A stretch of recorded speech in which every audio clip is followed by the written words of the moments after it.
Entrepreneur, influencer, you got it going on. But, this is that moment. And women, obviously, Gabrielle Union, Flawless, Minted, Honey Pot, you name it. And the idea of you all coming together and inspiring. Rolling Out was created just to support African-American, Black, female entrepreneurs. And now we've got a special treat for all of you. And I want them to know it will be a flawless experience of excellence. Female entrepreneurs, great conversation, Larry Carey and all of it coming in with subject matter experts. We love you guys. Thanks for coming to the platform here on Rolling Out. And I look forward to a impeccable, flawless conversation here on Rolling Out. Thank you. Thanks so much, Munson. So welcome everyone to this Flawless Talks. I am Kayla Walker. I am your moderator for this evening. This is our third edition of Flawless Talks, and this month we're recognizing Women Entrepreneurship Day as well as National Entrepreneurship Month. And we're going to be celebrating not just our entrepreneurs of today, but our business leaders and lending a voice to them, if you will. And I just have to start off by saying thank you to Gabrielle as well as Larry Sims for creating Flawless by Gabrielle Union, which is an affordable and quality hair care collection for us and by us, might I add. And it's for creating the space of transparency for us to have this conversation and really a candid talk discussing the issues not only impacting us personally, but also affecting our community. And just to give some of you some background information about Flawless by Gabrielle Union, it was created by the author, the activist Gabrielle Union, and master celebrity stylist Larry Sims. Flawless by Gabrielle Union is for all hair types. It does not matter. It is for you, sis. It's for me, it's for you, it's for us. And I'm truly honored to be here tonight and excited to share this virtual stage with some trendsetters, disruptors, entrepreneurs, and all around bosses. So let's get into this conversation. I'm gonna bring everyone into the room and introduce them. It's virtual. We all on Zoom, so we're gonna figure out how we're gonna roll with it. As I introduce everyone, we're gonna have them come into the room. We have Amanda Johnson, co-founder of Minted Cosmetics. Hi, Amanda. How are you? I'm well. Along with Amanda, we have KJ Miller, co-founder also of Minted Cosmetics. Love these ladies. Hi. Hey, girl. So good to see you. Good to be here. Good to see you, and you're looking good. Thank you. Also have Lauren Mylan, CEO of Digital Undivided. Hi, Lauren. Hi, Kayla. And then, of course, what's a Flawless Talk without Larry Sims, celebrity highlights, hairstylist, co-founder of Flawless by Gabrielle Union, along with Miss Gabrielle Union herself, actress, producer, and founder of Flawless by Gabrielle Union. Hi, what's up? How are you? Hi, everybody. That's so good. I love it. Look at us. Look at this. So good. Okay. So excited to be a part of this conversation and be here with everyone. Let's just get right into it, shall we? Flawless is like the word of the hour. So if y'all hear something, you see something, we want you to be a part of the conversation. Tweet some gems, any nuggets that you hear along the way, hashtag Flawless Talks. And so tonight we're talking about the power of Black entrepreneurship. And out the gate, I'd love to hear from everyone and just what inspired you to be an entrepreneur and to be a leader in your industry, which all of you are. And so we can go down the line, not everyone jumping at the same time, but I want to hear from you and what inspired you to be an entrepreneur and a leader in the industry. I'll kick it. I'm like, you know what, Larry, we're gonna have you go first because we should let the ladies go first, but it's a room full of ladies. So you go first, Larry. Is that okay? We're gonna give it to the gent this time, ladies. Okay, cool. First of all, I'm really honored and happy to be amongst so many great, powerful, genius, and beautiful entrepreneurs that just so happen to be Black women. So congratulations to everybody for that. For me, Gabrielle and I talk about it often in my industry and in her industry, just in general. You have to always fight to be better than your counterparts. I'm not talking about my Black counterparts, but I'm talking about people that don't look like us, right? As a Black artist, we don't get the same respect in a lot of ways. We don't get the same opportunities in a lot of ways. And so back early on in my mindset, I always thought about how do I become a stylist in particular that is beyond working in a salon and working behind a chair. You know, I was fortunate enough to come into the industry through the back door by way of me being a dancer professionally for many years. So I was able to see the possibilities of what a hairstylist could do. And although a lot of my counterparts in terms of hairstylists weren't really tapping into those, I did things to make sure that I set myself apart. You know, I did my own photo shoots outside of the talent. You know, I set myself up to look like a boss, you know what I mean? And then people respected me as such. I believe that when you put your best foot forward in that instance, people have to like fall in line and respect your stance. I got my first spokesperson deal working with Victoria Beckham years ago, back when the Bob happened. And that really opened my horizons and set me off in my journey in terms of entrepreneurship. So bleeding into my relationship with Flawless, it was a no-brainer, and it was such an elevated offer that Gabrielle had presented to me so graciously and generously.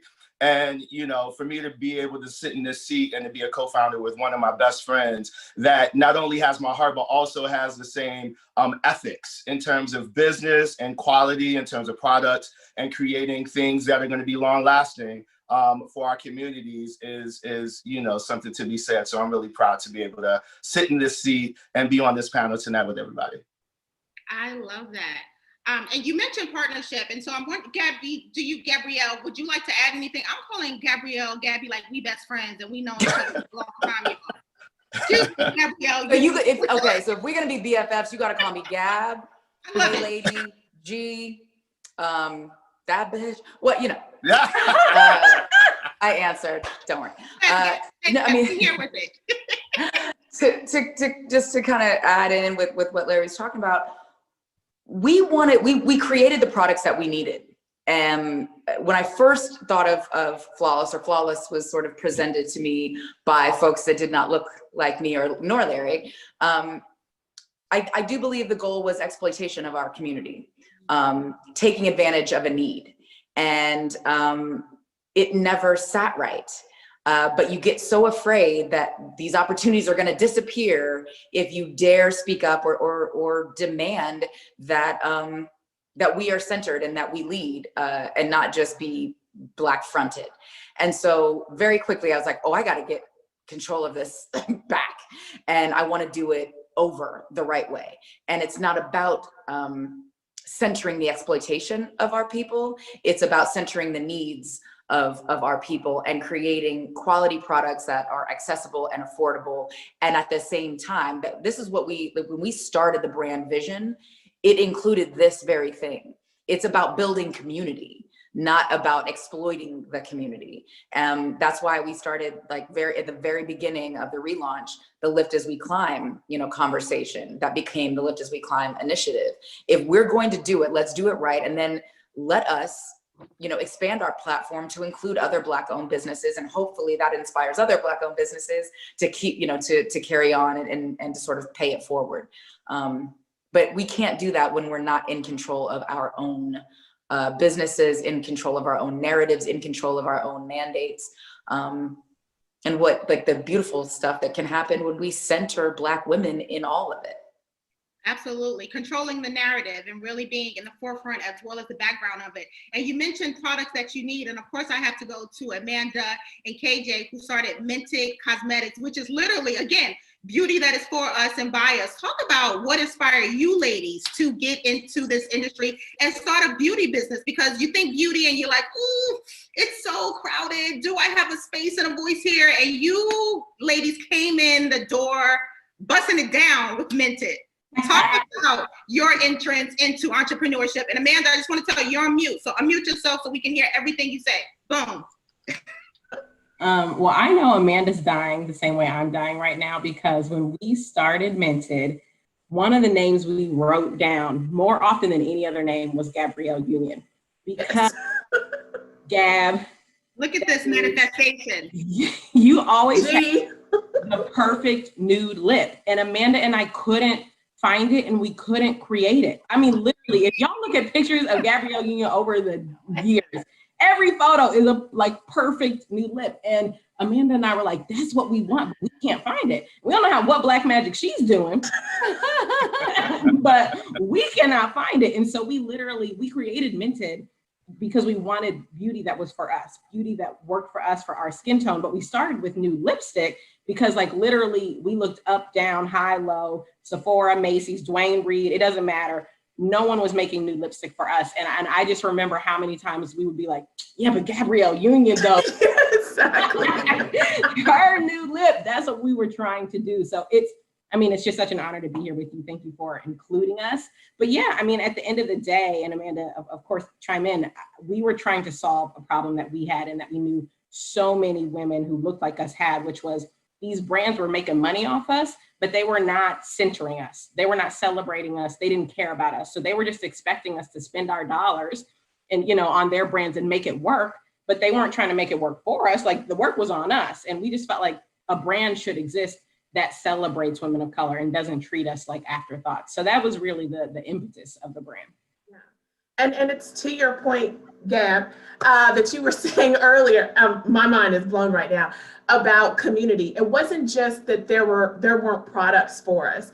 It's also that there wasn't content for us. Like you could walk into a beauty store in 2016 and none of the associates knew what to do with you. They would, fiddle around with a bunch of products, but at the end of the day, you would end up with a bunch of stuff you weren't happy with. And then you would go home and complain to all your girlfriends. And we were just like, why is our dollar not good enough to get the same service as everybody else?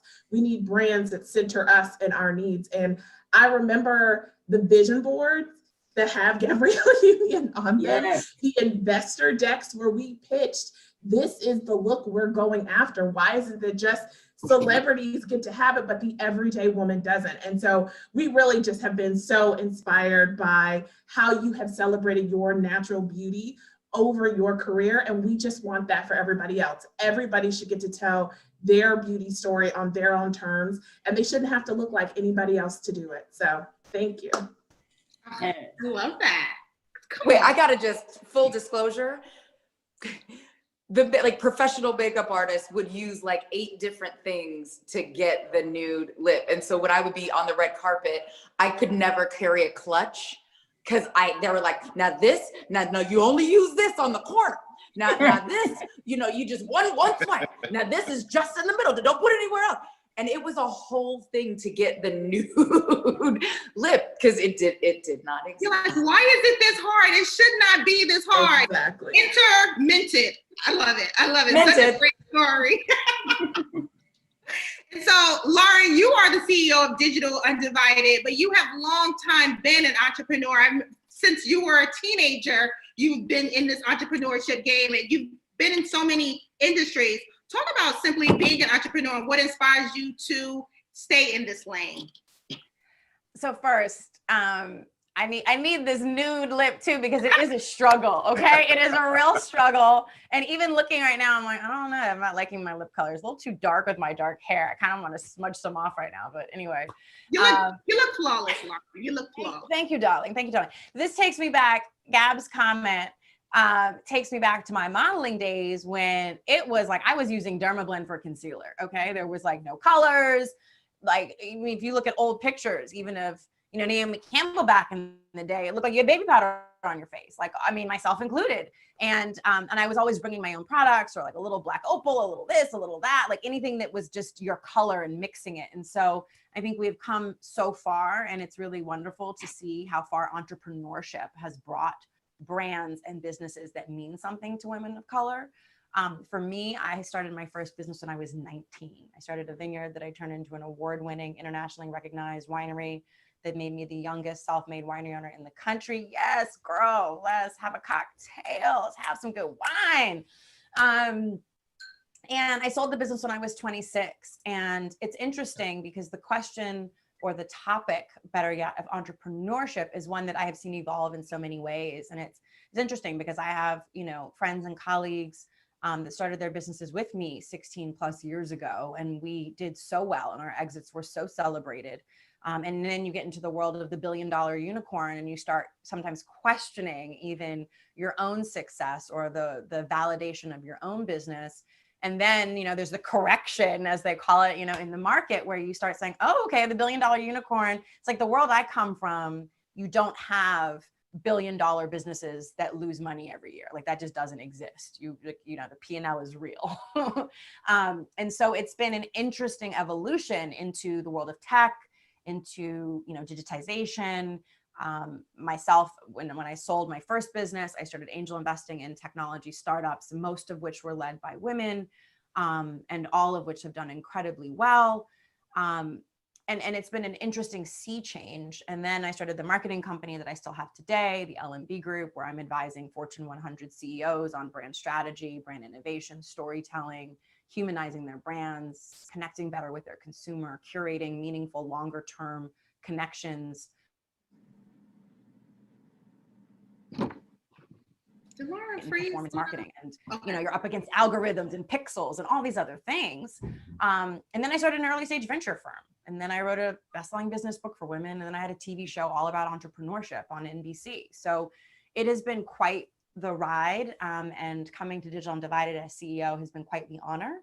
For anyone who doesn't already know, I was chair of the board prior, and so Digital Undivided is an organization that I found early on in 2011 when it was just a conference. We started as the Focus 100 conference.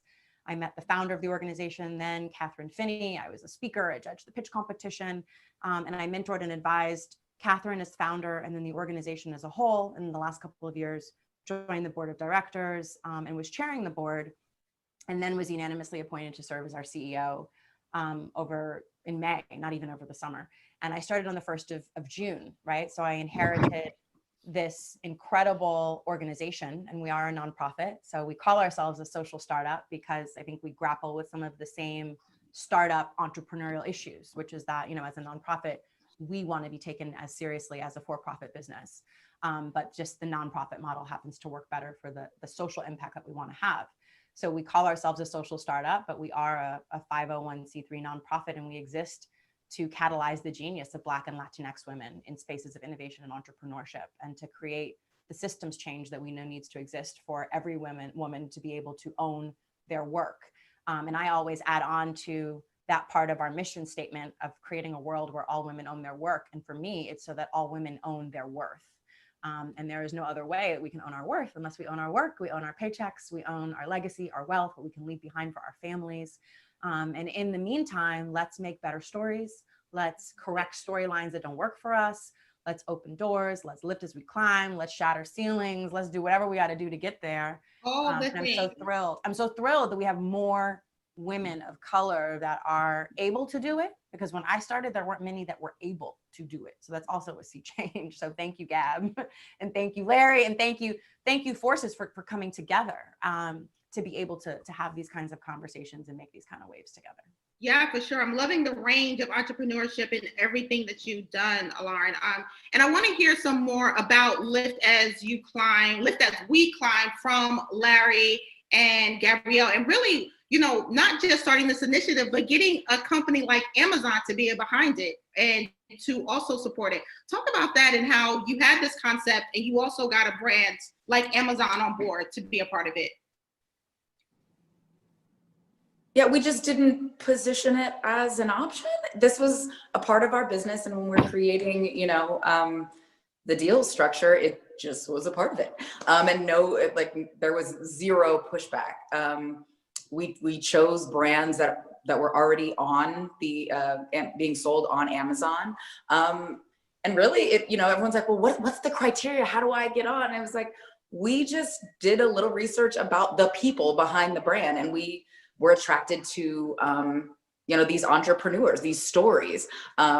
So some of the companies are wildly successful. Some are more at the beginning of their journey, but all super deserving. And it's really about sharing your platform, sharing resources, and hopefully building opportunities as we all are coming up. And then in turn, inspiring other Black owned businesses to do the same. it's pretty basic, but like the reaction is like, what? And it's like, you want us all to win? Is that like, why is that radical? That's crazy to me.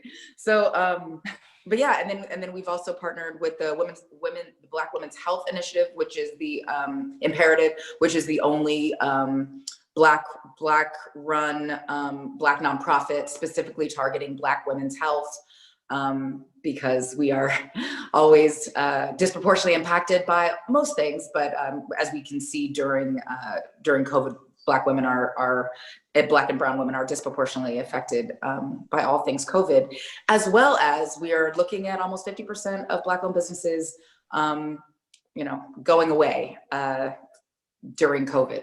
So if we are able to shine more light, drive more revenue, drive more business, being able to recycle the Black dollar within our own communities, if we can be a part of more generational wealth, more opportunities, we are actually assholes if we don't at least try. You're actually a bad person. If you know that it can be done and you can see that people are doing it, what is stopping you from at least giving it the old college try? Absolutely. And I think what's great and what you all are doing with Lift as We Climb is you obviously have such a great platform in and of itself. And you're like Gabrielle Union, right? But lending your voice to others and giving them the platform to showcase their business. I know that KJ and Amanda are a part of the Lift as We Climb initiative, because you have this niche sort of market, if you will, right? Because it is cosmetics that is for women of color. But talk about being a part of this national distribution platform, because so many female entrepreneurs and entrepreneurs of color are selling out of their home or, in random places, small boutiques. But you ladies are a part of this large platform with Amazon as well as in Macy's and across the board. But talk about gaining that distribution and that notoriety, if you will, and getting in those places. Because so many want to be there. Yeah, I mean, for us, it was a dream come true to get that email and say that in any way, shape, or form, Minted was going to be a part of this, and Gabrielle Union's name and our name would be anywhere together. That was exciting and a dream come true, and our customers have loved being on this journey with us, but also seeing how we are climbing and the partnerships that we get to do as we do it. And with really all of our distribution channels, whether it's Amazon or Macy's or HSN or Target, we just always wanted to be where our customer is. We want to be accessible. We want to be thoughtful. However she likes it, whenever she likes it, that's where Minted is supposed to be. And if we can do that for our customer, if we can be the solid, very grounded brand that's always there for her, then she can trust us and she will go on this journey with us. And I think that's what we continue to tell other founders as we're on this journey, is really build that authenticity and that trust with your consumer base. Let them know you will always be there for them and you will always let them in on what's going on. And we have been rewarded with that as our customers stay with us on this ride. Absolutely. Yeah, I was just going to add to that, like we're in Target now, we're on Amazon now, and that's amazing. But when we launched, Amanda and I were selling at, every trade show, every brunch. I remember there was some brunch in Jersey called Sassy Ladies Brunch, and they were accepting vendors. And me and Amanda rolled our duffel bags of lipstick, put up a little step and repeat because we thought we were cute, and sold lipsticks at the brunch. And that was our every weekend, because those were the people who were willing to take us. Like when Target wasn't taking our call, Sassy Ladies Brunch was, okay? And there were about 150 Black women at that brunch buying lipstick, and we were not too good for any of it. So, we've been on this journey for several years now, and it's amazing to see some, the hard work paying off. But we were at the boutiques, we were selling out of duffel bags, we did it all. It's been amazing to see Minted grow and how far you have come from just the nude lipstick, because there's a range of products that are part of the line now. But talk about the signs that you saw that your brand was ready to go to that next stage, right? Like you're no longer obviously rolling the duffel bags, the brunches, but now you are securing retail partnerships. What were the signs that you saw to know that, okay, we got to take it to the next level?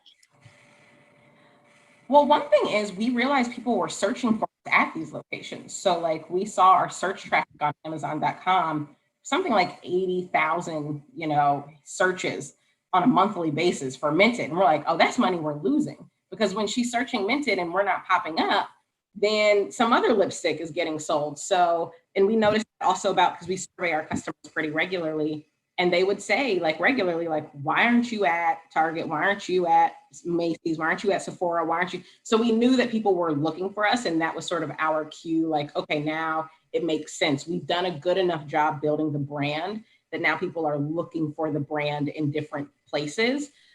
So that's when we felt like operationally it started to make sense. One thing we didn't want to do, and we've watched brands do this, unfortunately, is go into retail really quickly, which I think you can do when you're Gabrielle Union, right? Because you've got name recognition, you've got brand recognition. But if you go in before you've got that, it can be so hard. And these retailers will kick you out like that. They don't care.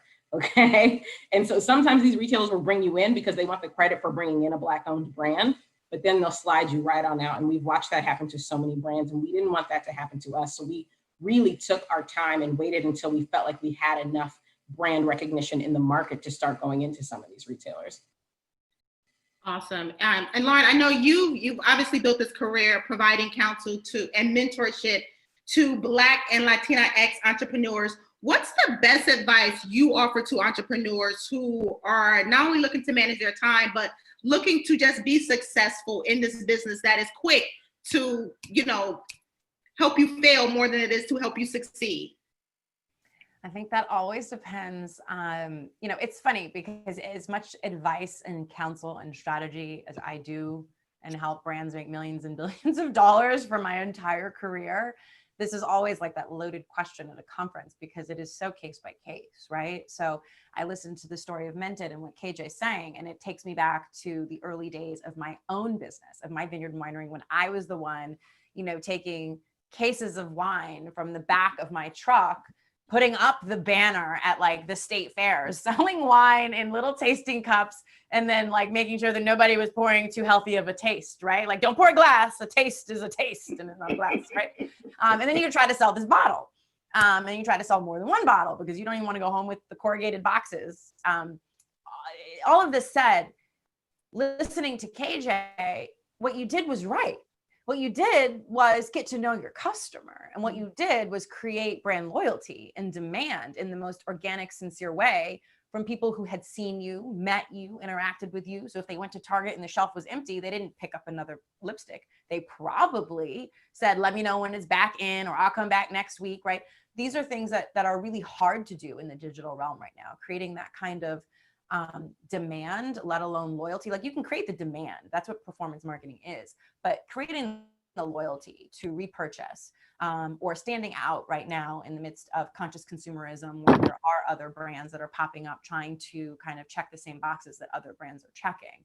So for me, it is always case by case for sure, but it is most important that you really have a deep understanding of where your business is going and more than one possible outcome for a few things. Who your customer is in terms of customer avatar, what your marketing plan and strategy is with lots of dollars, with no dollars, and kind of right in the middle, right? And also that you have a really good idea of how to continue to reach your customer and who they are so that you speak their language. And those things take time.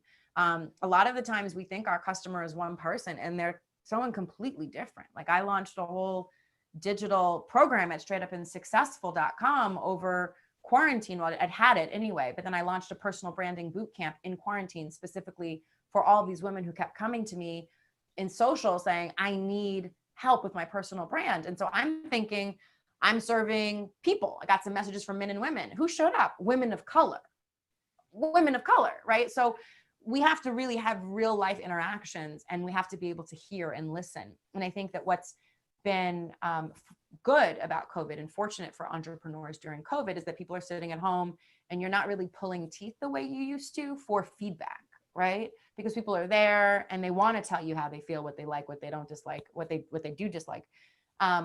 And you used to have to pay a lot of money for that. It used to take a really long time to get those insights, because that's what they are, they're insights. And so I think the best advice is making sure that you are pooling insights that are applicable to your business now and the future that you want to have for your business, and that you listen to them and know how to activate them and operationalize them within your business. I think that looks different for everyone, but that's the secret sauce.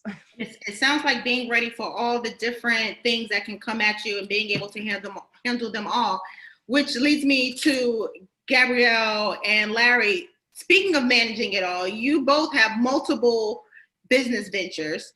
How are you able to flawlessly execute what you're doing with Flawless by Gabrielle Union, but still maintain your other businesses, right? Because you're wearing multiple hats at one time. So how are you able to manage your multiple business ventures while also doing what you do and making it look flawless?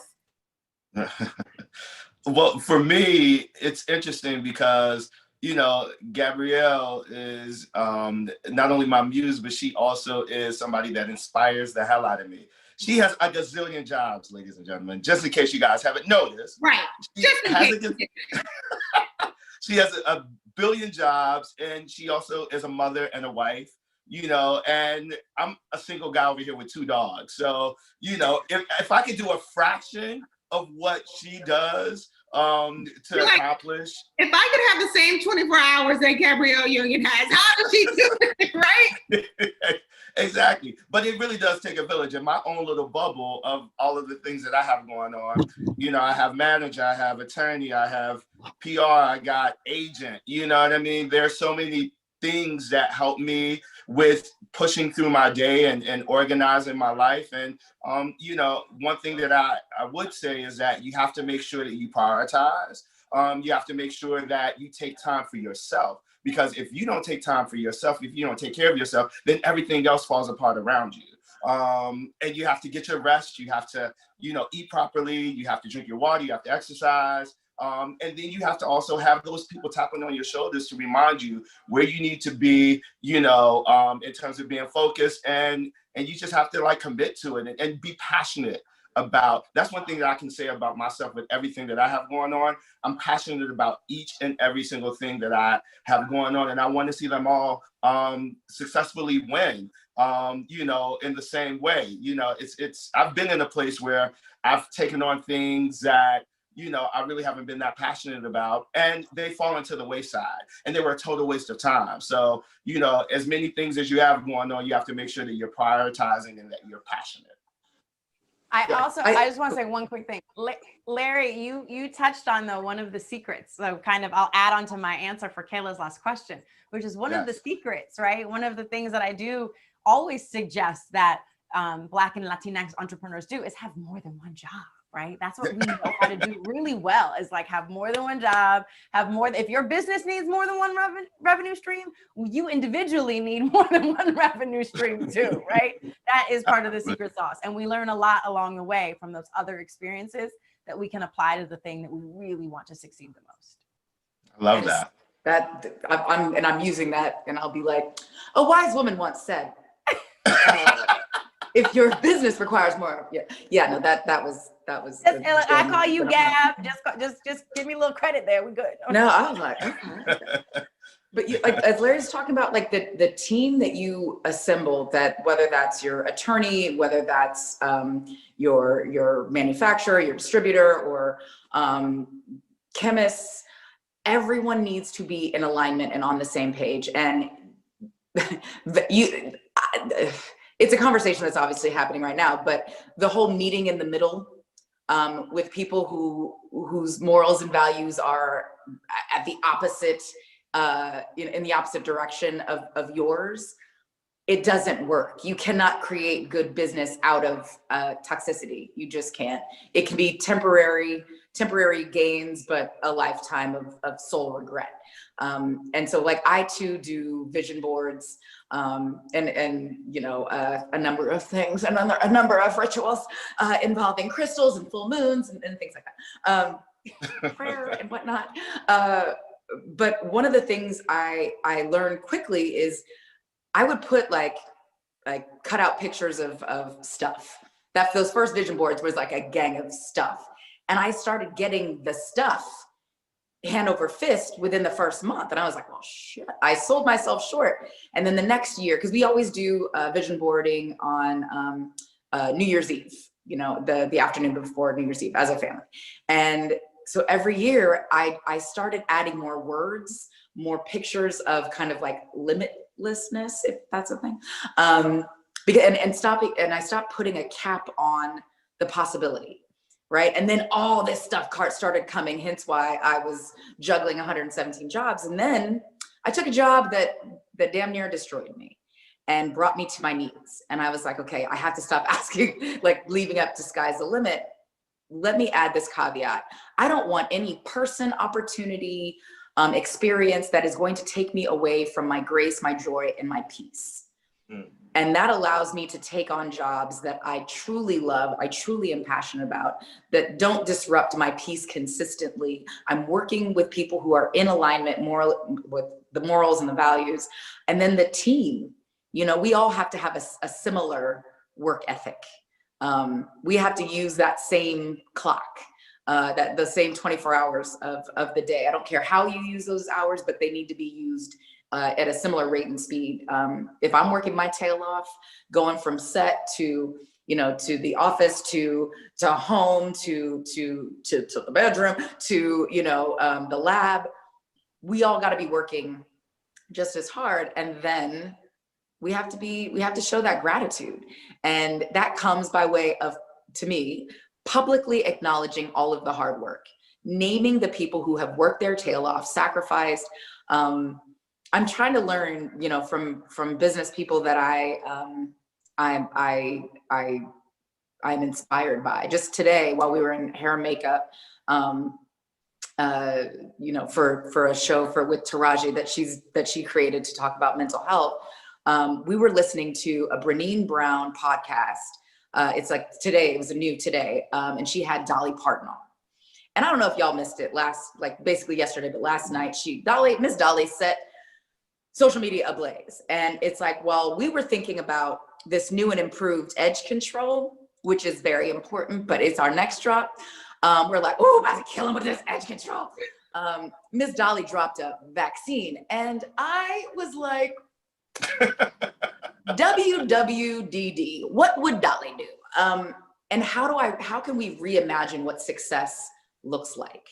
When they said Miss Dolly has made billions, but isn't a billionaire because she keeps giving things away. And I was like, oh, she gives so much away. And what she does is she shifts the culture, and she creates opportunities to save us from ourselves. And I was like, that's where it's at. And now I can't unhear it.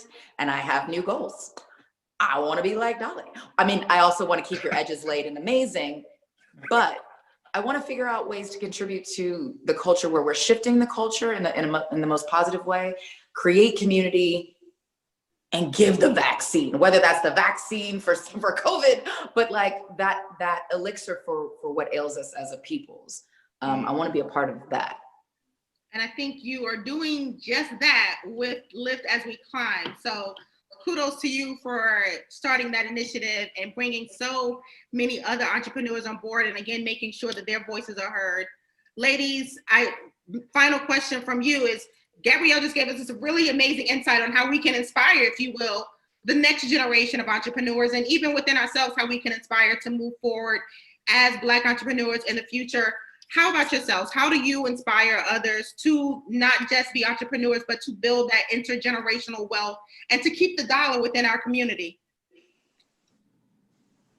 I'll kick off.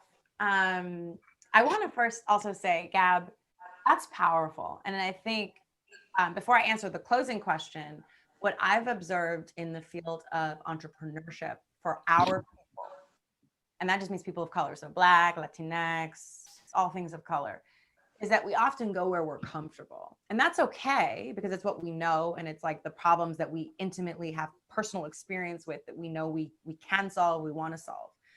But what you just touched on, Gab, is going in places where we are not seen, not accepted, and not expected to excel.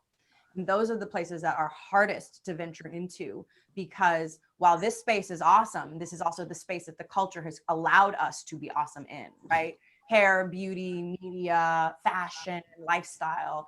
But now we start talking about venture capital, private equity, vaccines, like other areas where we aren't seen or expected to be the experts, or even if we don't want to be the expert, we're not expected or seen to be resourceful enough to hire and identify the experts, or first identify them and then hire them, of course. Those are the things that are the next level goals for me as well, right? And so I think when we speak, and Kayla, I'm sorry, remind me of the closing question again. Talking about how you can inspire future generation female entrepreneurs to create intergenerational wealth. Yeah, for me, that comes through diversification. And part of that diversification is continuing to, I make a lot of different investments. I invest in startups. I have a day job. I have a public speaking career. I've got brand deals. I invest in art, predominantly from incredible artists of color who are doing incredible things. And I want to shift the narrative as well around collecting art, right? And where we can actually derive real value and how we can create that generational wealth. And then there's this other bucket, which is like a third of what I want to do, which are venturing and continuing to venture even deeper into spaces like VC that I've done before, but where, again, people are like, oh, well, it's almost my whole life. It's been like, well, whose child are you? I mean, I love my parents and all, but that's not how I'm here. Nobody opened this door, gave me the silver spoon. And so I think the more that we can keep kicking down those doors together, that's how we'll create the generational wealth. I want us as a people to get to a place, and this is something I'm doing now with my children. My daughter Chloe is 11. My son Jaden turns 13 in like 3 weeks, which is crazy. But I want them to be in those positions to a certain extent of privilege, right? And not of unwarranted privilege, but privilege of being able to have and seize opportunities that they do want to work for, and that those doors are not shut in their face, and that they can continue to climb and ascend in career and venture into new grounds and help create new records. And so that's what inspires me and what I think is needed for us to be able to create wealth. We need more Black owned sources of capital. And after this last round of politics, I'm super committed to the fact that we need more Black governors. This is how the process is going to work. We need a lot more governors. That's going to create that trickle down I'm talking about. And KJ and Amanda, what about you? What insight do you have for the entrepreneur that is watching this right now who says, hey, I want to launch my business. I want to create intergenerational wealth for my family and for my community. What do you say to her? Yeah, well, the first thing I think we always say is, if you want to go after it, figure out a way to make it happen.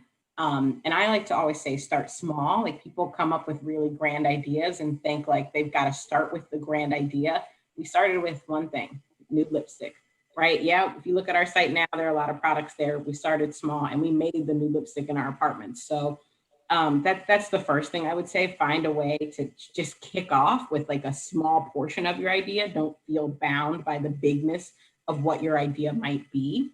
That's the first thing. But as I think about sort of like longer term generational and what's next, and I'm so inspired by what you said, Gab. And like thinking beyond the bounds of beauty and sort of like, how do I leave my mark on this generation? And I have just been so inspired by looking at, recent elections, looking at people like Cori Bush, looking at people like AOC, looking at these women who have, already done so much at such a young age and are changing the course of our country bit by bit.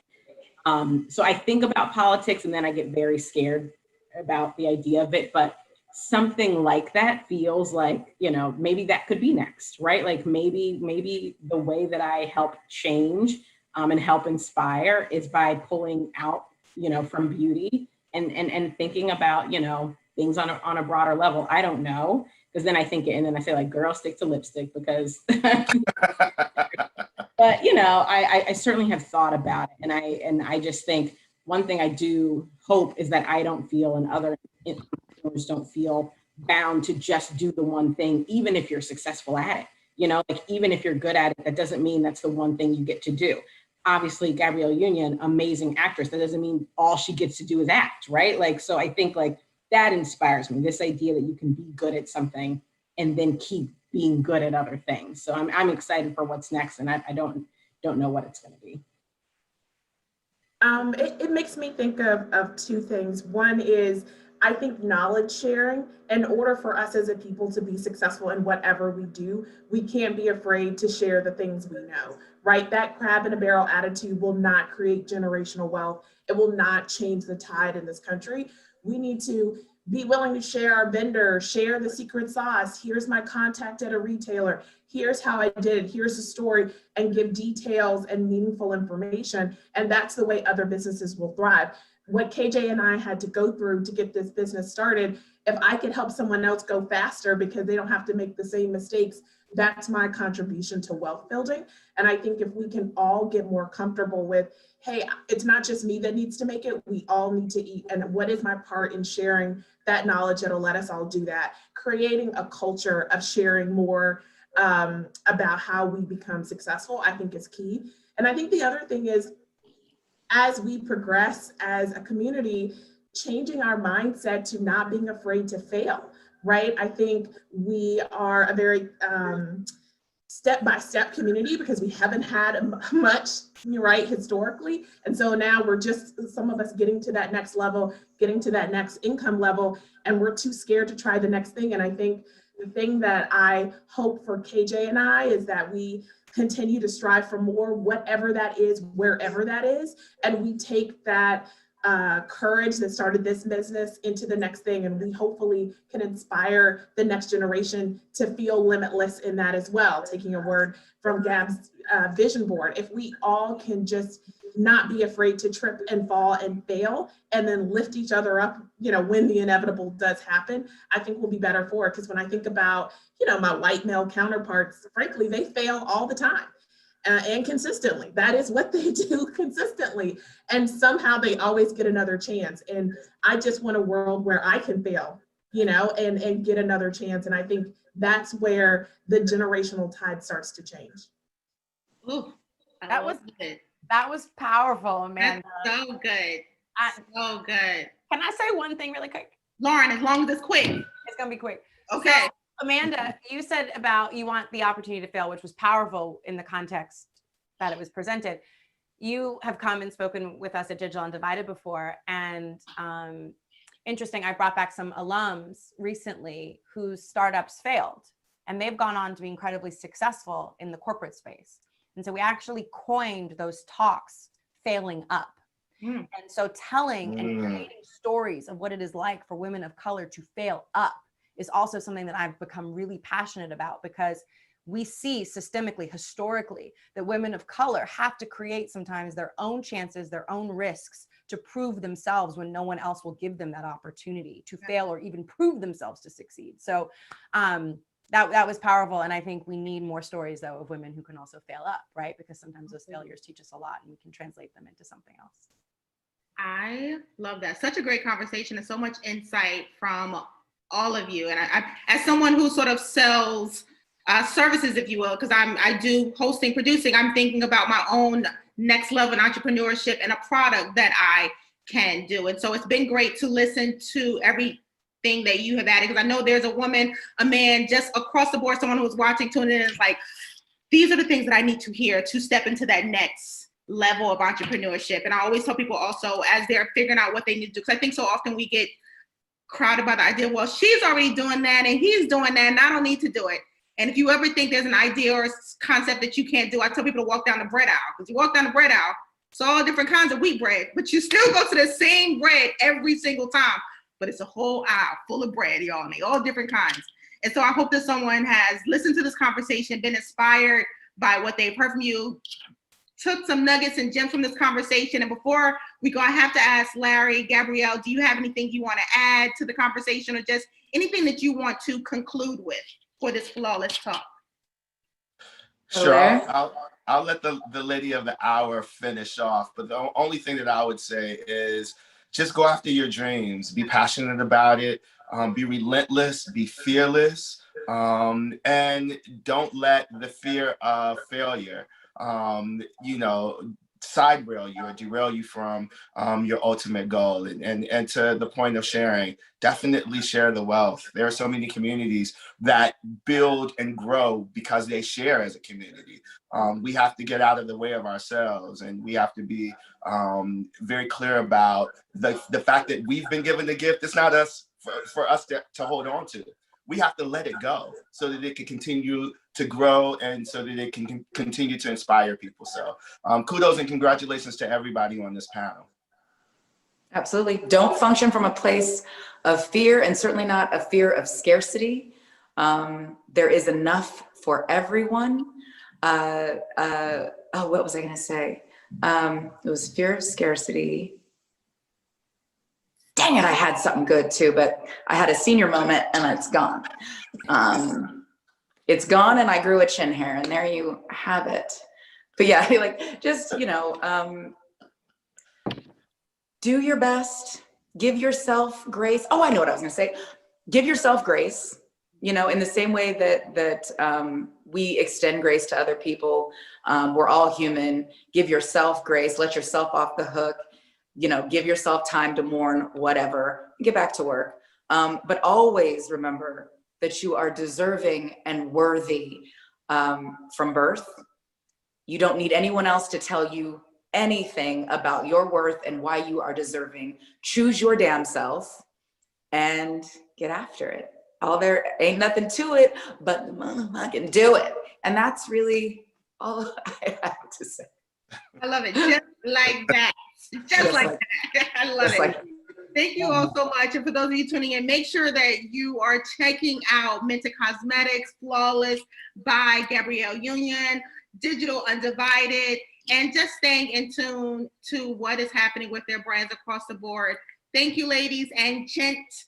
This has been a flawless talk with you. I'm Kayla Walker, and thanks for your time. Thank you. Thank you, guys. Cheers. Everybody have a good night. Take care. I'm coming over for some wine, Larry.